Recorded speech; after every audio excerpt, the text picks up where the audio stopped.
dito sa maglagay ng manual IEC. Ito na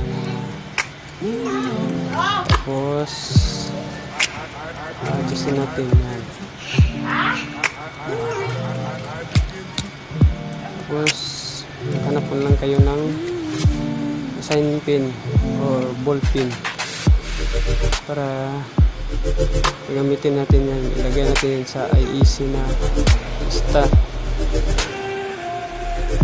kasi umikot yan pag ino-on mo yung susi. Itong nakita ko kasyang kasya sa kanya, hindi ko makalog. Tapos sakto lagyan natin ng electrical tape yan. Diba? Okay. Huwag nyo kukunin yan kasi pag ino-on yung susi lumalabas yung check engine nya. Okay, walang check engine, off natin.